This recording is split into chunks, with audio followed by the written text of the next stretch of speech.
Why would I not do that?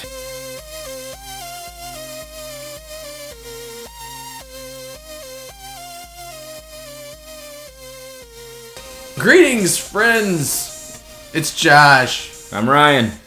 And we're here today for another episode of the Dead Tired Dads podcast, which is, Ryan, what is this? A podcast for gamers who don't have time to game. That's right. We want to help you find games that you have time for, and we don't want you to waste your money on games that you won't end up playing because you don't have time for them. True. So Ryan, as a parent, as a dad, who is busy and who sometimes goes to the store, occasionally to buy food things, I did something the other day that I'm not sure if it was a smart move or not, but I like this already. Yeah, no. So I was looking for orange juice. Mm-hmm. Now I don't know if I'm weird. I don't know if it's weird or not, but for me, drinking orange juice without pulp should be banned. Like, pulpless orange juice should not exist. I don't understand. This is not part of the story, other than the fact that that's what I was going to buy. But so I want to stress how important it is to me that orange juice has pulp, and not just a little pulp. No, I need the high octane, pulpy you need orange to chew juice. Your orange juice Yes. at the end. Yes, I want there to be so much pulp in there that it's like I've got the orange in the bottom of the cup. I don't know. When I'm done drinking, I want to see the whole fruit at the bottom. Our local Walmart here does not always have the big bottles of orange juice with the high pulp in it. They sometimes will run out. Yeah. And I don't know if that's because so many people want everyone pulpy, wants it just like you. Right, or if it's just no one wants this, so we only get 3 of them in. You're the only person. And I'm the only, it's me and 3 other people in town that are buying it, and we're just I guess there's 5 other people, and we're just fighting with each other to get the bottles. So anyway, I'll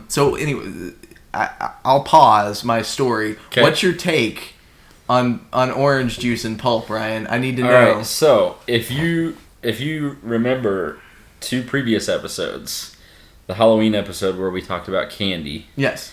and then the cereal episode. Yes. If you remember those 2 episodes, you'll be utterly shocked by my answer.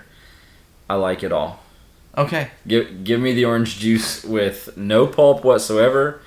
Give me the orange juice with a whole orange peel in the bottom of it. I like it all. Give me all of it. See, I can't. Give me the Sunny Delight that you call orange juice that isn't even close to actual orange juice. I like it all. I can do Sunny D, but orange juice is different. I have to have, it doesn't taste right to me. There's something about it. I like it all. There's something about it that just isn't right if there's not pulp in it. So. Yeah.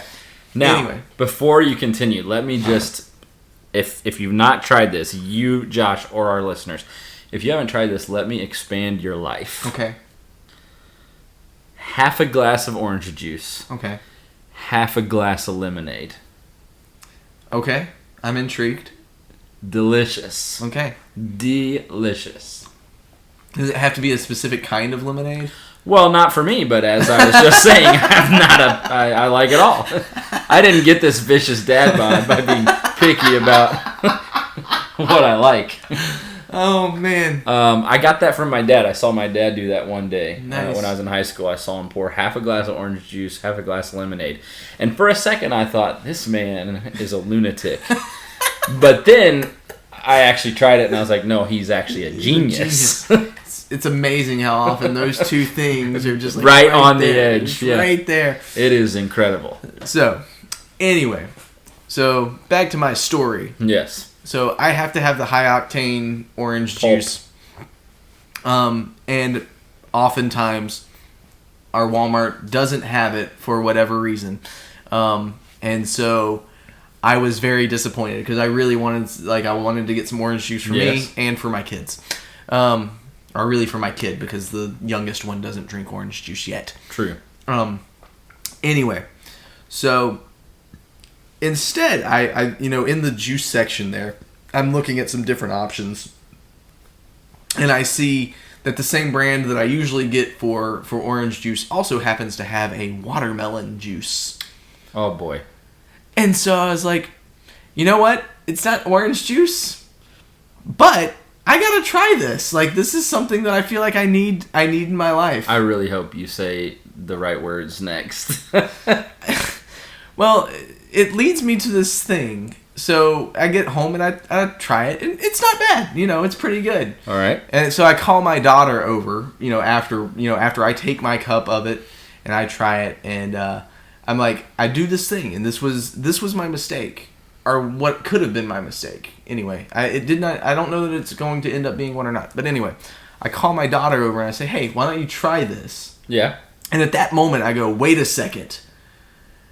If she likes this, you're done. You're not getting any more. I'm right. I won't have any more. But also, it has to become a staple. That's true. We have to have this. That's true. On hand. And I'm not a grocery aficionado, but I've never seen watermelon juice before. Yeah. So that's not like something you're gonna just go out and buy easily. Right. Yeah. No.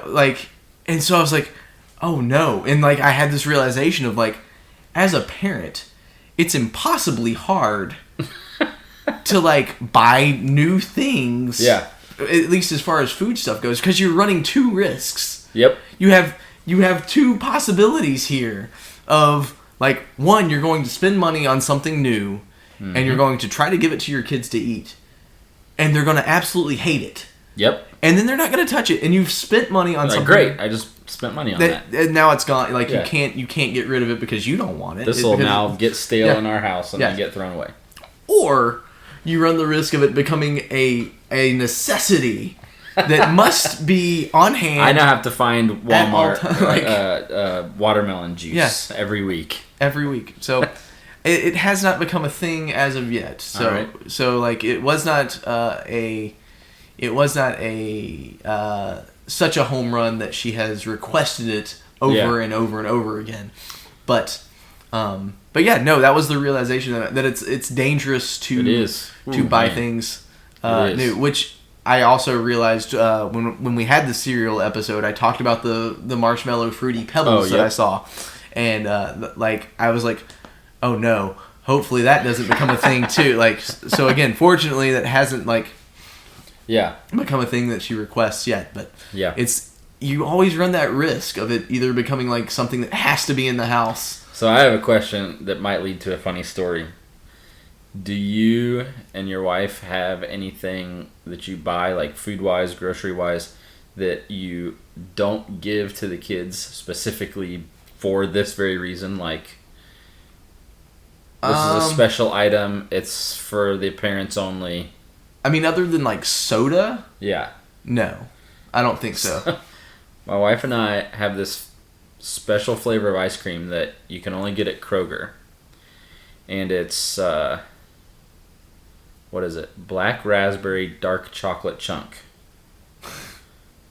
It's $6 for a tiny little thing of it. We don't give it to the kids. Yeah. Because I won't get any, and they'll be like, I want ice cream. Right. No, not happening. Right. So when we buy, and we don't buy it very often, it's like a special treat at our house. So when we buy that, we buy a little thing of vanilla ice cream for the kids so that they don't realize the amazingness that they're not getting. Right. So see, we have things that that we buy that are literally 100% for ourselves. In staples that we buy that so I am a whole milk drinker. Mm-hmm. I won't do skim or 2% is that's gross. 2% is even out for me. Some people are I'll go to a restaurant a Waffle House or something like that, or any kind of breakfasty type restaurant, and all they ever have is 2% milk, and I'm just I can't drink that. Like I cannot drink that. It is it's white water. It's just looking at it is gross. But I'm with you on that. My kids drink whole milk as well, but my wife is a almond milk drinker. I've never had it. So it's okay. It's okay. You can get flavors in it and that, yeah. So But yeah, nothing that we like intentionally. I don't think that we intentionally withhold. Yeah. From the kids. I could be wrong. I mean, our youngest is a little small, so we, obviously we intentionally withhold a lot from him. Yeah. No popcorn for him, stuff like that. Yeah. So there are things that I wish I could that I could withhold, but I can't. I often cannot. So yeah, that one, like I said, it's like $6 for a small thing of it. Yeah. So that one is not. The kids don't get that one. So I'm curious when I was talking. I'm gonna back up a little bit. When I mentioned the watermelon juice, you said, "Say the right thing." I'm curious what the right thing was, and did I say it? I was really hoping that you just told me it was the most delicious thing you've ever had, because I love watermelon. Okay, I love watermelon. Yeah, I'm a big fan of watermelon myself, and like I said, it was good. Yeah. It had a bit of it wasn't as sweet as I would have liked, I think, but it was good. Like I would buy it again. Yeah. I would be. That's one of those things that ended up, like, if it did become a staple, like, if my daughter was like, ooh, can we get watermelon juice? I'd be like, sure. Yeah, because I want it, Yeah, I'll drink it too. And I will drink it before you get to have any. Like, you'll get one glass, and then I'll chug the whole bottle. So my entire house is watermelon lovers. Yeah. Like, during the summer, we'll go through 2 or 3 watermelons a week in our house, because everyone just eats it. I do enjoy watermelon. My biggest thing with watermelon anymore is that it's too messy. Like, eating watermelon is just a challenge, because it just gets so, like, everywhere. When I was younger, it wasn't a big, like, I didn't care. But now it's like I have a problem. I have to clean this. Yeah, exactly. Yeah. Exactly. So anyway, that's my warning to parents out there. Like, be careful what you buy, because what you buy can become staples. You may have to buy it every week. Yep. So anyway, why don't we dive into our game reviews, Ryan? All right. What do you got? All right. So I played. Well, I'm still playing. So future episode, because this is a game I must finish. Outer Worlds. Okay. Outer Worlds. Outer Worlds. I am playing it. You guessed it. On Game Pass. Yeah. I am thoroughly enjoying this game. Yeah. So, if you're not familiar with it, it's made by Obsidian, which is the people who made Fallout New Vegas. Okay. It's a small company. I won't get into the whole backstory, but if you know the backstory, you know that most people consider Fallout New Vegas the best of all the Fallout games. Okay. I didn't realize that it had gone, like, that an iteration of Fallout had been made by someone else other than who was making the other since you said that, I'll give the very quick version of the story. So, Bethesda obviously makes Fallout. They made Fallout 3. Then they hired this small little firm called Obsidian to make Fallout New Vegas, which is sort of it's not an expansion because it's its own game, but it's an extension of Fallout 3. Gotcha. Fallout New Vegas, like I said, most Fallout fans consider it the best Fallout game. Gotcha. Far and away. Depending on who you ask, some people say that Bethesda then fired Obsidian because they made a better game. They made a better Fallout game than Bethesda did. So, it depends on who you ask. But this same team, Obsidian, is who made Outer Worlds. Gotcha. Okay. And it's awesome. It's an awesome game. If you like Fallout, you'll love this, because you can definitely see the influence, if you will. Sure. The gist of the game is this company called the Space Frontiers or something like that. They had this idea of colonizing space, just like a lot of games. So they send all these people on a ship out into space, and then the whole idea is that they're going to cryogenically freeze them for 70 years or something like that. And then when they get to their destination, they're going to wake them up and colonize space. Something happens, and they've been frozen for a long time. And when you create your own character, and when you wake up, essentially it's a story of the problem with monopolies. Okay. Because there is this same organization, the Space Frontiers, has taken over everything. So much so to the point that they don't call them anything. They really only ever call them the company. So that's kind of the gist. And, you travel through space to different planets, and very open world. Like I said, if you're familiar with Fallout at all, it's a lot like Fallout. I will say, though, that I'm going to recommend people play this game, but it doesn't fit any of our criteria for a typical Dead Tired Dad game. It's very violent, just like Fallout games are. It's very violent. There's a lot of criminal activity, drug paraphernalia, stuff like that. I haven't run into any sexual content yet, but I'm expecting to, because I have in Fallout games, and this is a company that worked very closely with Bethesda, so I'm expecting that to come, but it hasn't yet. It also has it's very story driven. It's very in-depth story that you need to pay attention to, and you need to hear what's going on, because you will have to make choices that impact the game. And if you make this choice, there's all these different factions. So if you make this choice, this faction might like you, but this faction might attack you on sight. So you got to pay attention. So like I said, it just really doesn't fit any of the criteria for what we would normally recommend to people. So I definitely recommend this game, but can't play it in front of kids, and you need to be able to pay attention. Right.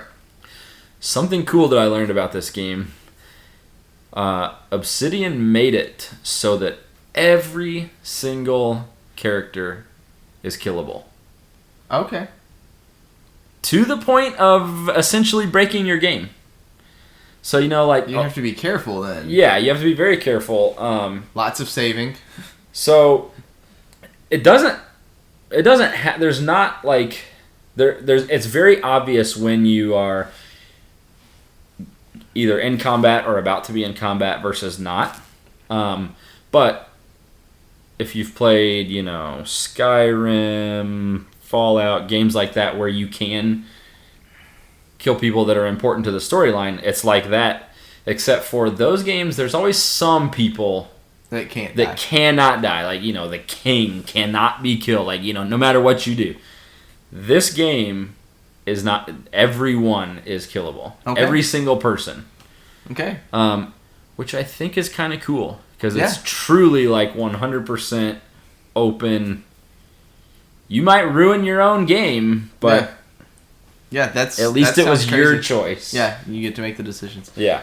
So very cool. So it's a lot of fun. I would definitely recommend it, but it's just you gotta. Does not meet our criteria, but it's still a recommended game. I'm having a blast with it. Yeah. Sometimes that happens. Yeah. Sometimes games can be fun. So cool. Well, awesome. I'm going to talk about a game that is not on Game Pass. So there you go. We're still the last 10 episodes, I think, though, have featured. At least one of us. And one of us has had a Game Pass game. So, anyway, I wanted to talk about a pretty big game that is for the Switch. I hope you talk about what. Yes. Yeah, I'm pretty sure. Yes. So I was able to actually track down a copy at our local Walmart, because I was there buying groceries, buying orange juice. Yeah, trying to get some high pulp orange juice. I walk in. I typically torture myself by walking down the game aisle. You have to. Just to see the things that I can't buy. That you're not gonna get. That I want to. But I happened to walk by, and in the clearance section on the discount rack, was Legend of Zelda Skyward Sword HD on clearance. Yes. For $30. And I said to myself, you can't pass up a Nintendo game on clearance. That never happens. That does not happen. I don't care what game it is. Like, that's on clearance, you have to buy it. So I went ahead and bought it and brought it home, and I played it. And I beat it. So Josh beat a game. I beat another game, and not only that, but it's a game that like I had previously like gotten to the end and couldn't beat. That's right. So like, yep. And I figured out what had happened, and and what people were talking about, where like they were saying you just need to go here, and like where I was, I could not escape where I was, and maybe I could have if I had restarted the game and tried again. But anyway, yeah. Beside the point. So yeah, Skyward Sword HD for the Nintendo Switch. Now this is a as far as Zelda games go, it feels very different. If you've played, if you're a Legend of Zelda fan, I think it feels more different from Zelda games than like a lot of people said Breath of the Wild didn't feel like a Zelda game because it wasn't because you didn't have to progress through the dungeons in a particular order, and like you could go to me this felt like a way different Zelda game because of the way that it plays, and part of that's good and part of it's not, and some of it is part of the game itself. So the game itself, when it was made, was on the Nintendo Wii originally, and they did a bunch of things that they were trying to do. They were trying to demonstrate the accuracy of the motion controls on their new. They had just come out with the Wii Motion Plus, and so they were trying to demonstrate the accuracy and how good it was. And so like when you go at an angle, your sword actually goes at an angle as opposed to just like swinging, and so the control scheme is based off of that precise, like the way that you have to attack certain enemies. It has to be precise. It has to be. There are certain things that you have to do a certain way. Which actually, on thinking back on the Wii, worked really it worked fairly well for the most part. I do remember when I originally played through it, the first boss in the first dungeon was incredibly aggravating. Like I had the worst time like beating him. I did not have as much time this time through. Like I had figured out a little bit more about it, I think, but beside the point. So it does feel a little bit different. It's less open world than most Zelda games. Like there are certain areas that you can't access. Yeah. In this, you start off, you're in the sky, and you have you go to there are 3 separate areas that you can go to. So anytime you want to go to one of those 3 separate areas, you have to return to the sky first, and then go to one of the areas. Yeah. If you're not familiar with the game, so that to me, that's one of the biggest aggravations of the game is that I can't in other Zelda games there are paths that are blocked, but once it's unlocked, once you can get to that place, you can get to that place. Just go there all the time. Yeah. And there's not that mechanic isn't there, and there's not even a warp option to get through those different places quicker. You always have to go back to the sky, hop on your Loftwing, which is basically your horse, and go through go through the cinematic and then fly around. And that's the other thing, the way that you have to do certain things. You can use a regular controller if you want to. And for certain things, using the regular controller is easy, is better. Yeah. But the majority of the game, the way that it's laid out, because the game was originally designed with motion controls in mind, the majority of the game has to be played with the Joy-Cons disconnected, and you have to do it. At least in my opinion, it was I tried doing it with the controller. Yeah. And it is way overcomplicated with the controller. Way more trouble than it's worth. Yeah. So I don't recommend that. If you're gonna play it with the Joy-Cons disconnected and use the motion controls. So overall, I have a hard time with this game. Okay. I love The Legend of Zelda is like tippity top of my list of like favorite series. Like I love most of the Zelda games. I have a lot of fun with the Zelda games. I like the Zelda games a lot. But this one I'm just not like I don't love it. Yeah. And it's not that it's necessarily bad. There are just so many things that I'm just like, why would you do that that way? Like why is this set up like this? Yeah. Like to make this more aggravating. And it's not even necessarily the game itself, but it is the game on the Switch.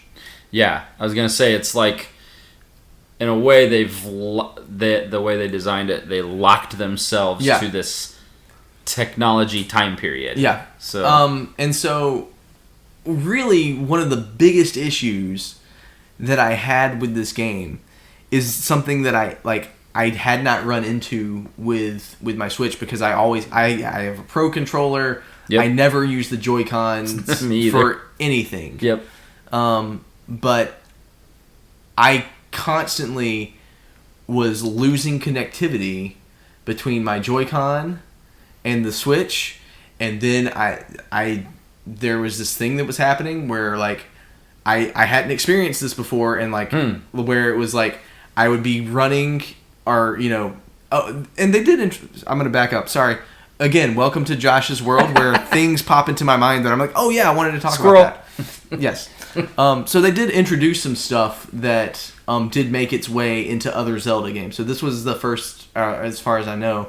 I don't know if it might have been in a previous game or not, but they did have stamina. Like this is you have a stamina bar like you have in Breath of the Wild. Yep. And some other cool things like that they do introduce. The breakable weapons, like your shield. Right. Your shield is breakable in this game, so your sword isn't, but your shield is a breakable item in this game. So some of the things that made their way into the Breath of the Wild. Yeah.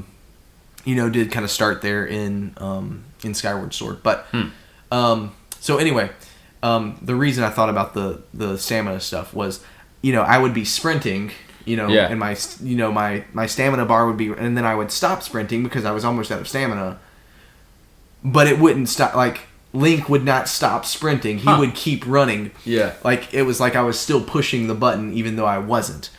And so I was like, "What is going on?" Yeah, and apparently, and I had heard about this thing called drift. Okay, I was gonna ask, is that when you were having the stick drift issues? Okay. Yeah, I had heard about this thing called drift, but I had no idea what it was. And like, I was like, oh, this is a real problem in a game that requires precise motion controls. And like, I'm trying to aim at the screen to shoot an arrow. Yeah. And like there's a mini game that you can. So there was this one mini game that you can play where you're just trying to shoot a pumpkin. Yeah. And in the middle of this mini game, like I'm aiming at one spot, and like, I'd move and shoot, and it would, it'd hit there, and then I'd point back at the same spot, but my cursor would be in a completely different area. Yep. Like in just this one minuscule time frame. Yeah. And this was so bad that I was like, okay, I'm just gonna go buy a new set of Joy-Cons. Yeah. And thinking like, my Joy-Cons are just affected, like, and I'll get them mailed off and whatever. I just went and bought a new set of Joy-Cons. I remember us texting about thinking this. Like, okay, like I'll just get new out of the box. Yeah. And that'll solve the problem. Like I had this problem out of the box with new ones, with brand new Joy-Cons. And like, I love Nintendo. I give Nintendo a lot of credit for a lot of things. Like, this is a huge issue. Like, you can't, like, this can't be happening. Like, you've got to solve this problem. Yeah. Like, out of the box, I can't have things that are defective, like, not working the way that they're supposed to work. But, anyway. So, overall, I played through the game. I did beat it. My daughter loved watching it, so she had a great time. She wanted me to play the game. She wanted to watch me play it. So she had a great time with it. So it's very, it is family friendly, even though there is, killing and stabbing and, whatever. Yeah. But, in general, it's fairly tame. Yeah, it's Zelda violence. Yes, Zelda violence, and I enjoy. I was glad to have played and beat it. Yeah. I'm also glad that I'm done with it, and I don't think I will ever play it again. Yeah. So I'm glad I got it for $30. There you go. So it's just one of those things where like when you need precision, like when you have to have a precision thing, you can't you can't. Yeah. You can't be struggling constantly resetting. Yeah. And trying to figure out like, well, what can I do to make this work for right. a longer period of time than like 3 minutes, and then disconnecting, and you have to like get up, connect them to the switch, Yep. unconnect them, and then have it work for 15 minutes, and it's just such an aggravation. But an interesting fact in regards to the game, it's the same story. Like they didn't change anything about the game, but HowLongToBeat.com says that the Switch version for the main story takes 30 hours to beat. Okay. The Wii version of Skyward Sword is 38 hours. Huh. Like I said, they did not remove any content. They didn't why. So I know why. So one of the things that they did add an autosave feature. So in the original version, in order to save, you had to find a bird statue on the ground, or wherever you were. There's all these bird statues that are save points. Yeah, and you had to find one in order to save. But they added this autosave feature, so that took a little bit of time out from that. But then the other thing in the original version, anytime you like started the game, like if you picked up a rupee or any kind of item, it would pop up and be like, "Oh, you found a rupee! Congratulations! It's worth one." And it would do that every single time. Yeah, like you started the game for the first time. So if you were picking up a blue rupee for the first time, it was like, "Oh, this is worth 5 rupees." Yep. And then you get, and then you turn it off, come back the next day, you pick up the same blue rupee. Congratulations, you picked up a blue rupee. It's worth 5 rupees. Yeah. It's like, yes, I know, you told me that yesterday. I learned that last night. And so, they took that repetitiveness out of it, and there are other items and stuff like that you can pick up as well. There you go. That those would do the same things too. And they took. I'm trying to remember all the what else was in the original, and I don't. But those were a couple of things that I know. Yeah. Were in the original. But the fact that took out 8 hours of gameplay, kind of blew my mind. So I'm curious because I remember us talking about the stick drift issue, but I hadn't connected that it was related to this game. Have you had issues with other Nintendo Switch games? Like, have you been having stick drift with other games? Well, like I said, I don't use the Joy-Cons for anything. Yeah. Like, anything. I don't use them. I never touch them. Yeah. Because I have two Pro controllers. Yep. And, so if I do use them, I give them to my daughter. Right.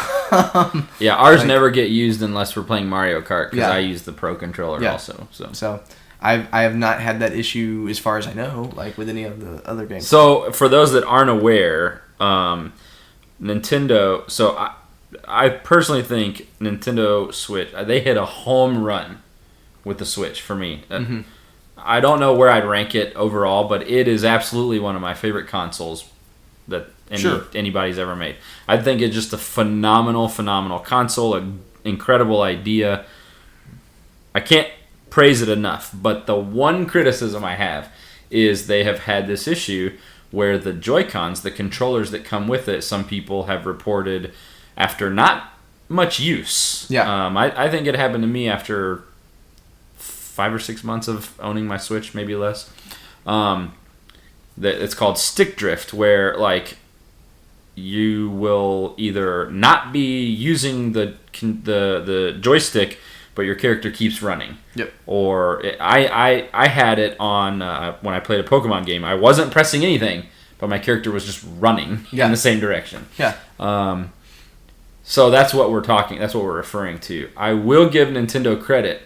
They got a lot of complaints about this, and what they did is they put out a website where you can go and submit your information and mail them your Joy-Cons, and they will mail you back 2 brand new ones. So that's how I fixed mine. So to their credit, they did that. But yeah, it is a big criticism, a flaw. Yeah. Of the system is the and we give Nintendo a lot of love on this podcast because we both like I'm a Nintendo nerd, like I love Nintendo stuff, but like I could not believe like how bad it was, like it was because it was constant, like I could not play the game without it going wrong at some point. And like it got like I was surprised that I was actually able to beat the game. Like, honestly, so yeah, Skyward Sword, if you're a Zelda fan, probably a good, but it's not necessary, especially if you played it in the past, if you played it on the Wii, it's not necessary. I'm glad I have it. I'm not gonna sell it, but I'm probably never gonna play it again. It's a collector's item now. Yep. So. See, I was looking forward to you. I knew you were playing it, and I was looking forward to you talking about it because. If you remember on I can't remember if we did it for an end of the year last year, or a New Year's or whatever it was. Yeah. I said last year that this was one of the games that I missed from the year that I wanted to play because I had never played the original. So I thought, this would be a great way to catch up on that. And honestly, like I said, if you haven't, like if you want to play it, like. Sure, play it, but just know that you're in for some frustration. Yeah. For sure. So one last thing on Zelda. It is 2022. It is. Which means Breath of the Wild 2 should come out this year. I don't think Breath of the Wild 2 is coming out this year. Which also means that Josh needs to finish Breath of the Wild. Yes, I do need to finish Breath of the Wild. It's so hard. I have such a hard time finishing games. I'm sorry. But you've set a trend now. Yes, I have. I finished 3 games this year. That's... Right? How many more than last year is that? 3? I was going to say it, but I didn't want to assume. No, I'm sure I finished some games last year. No promises, but I'm sure... I don't know what they were. I don't know that I mean, other than the 2 that I've talked about recently. I'm trying to remember the third one that I know I finished another game. I can't remember what it was. You finished Skyward Sword. You just talked Skyward about Sword. Chex Quest. And I talked about a couple weeks ago. The Star Wars game. Oh, yeah. Jedi Fallen Order. Yeah, see. 3 games. Boom. So, anyway, that's going to do it, I think, for this episode of Dead Tired Dads. Thank you so much for listening and joining us on this adventure. We appreciate your ears, and if you like this episode, you can give us a like, comment, subscribe, share, do all those things. Do all the things. And we will catch you next time on the next episode of the Dead Tired Dads podcast. Bye.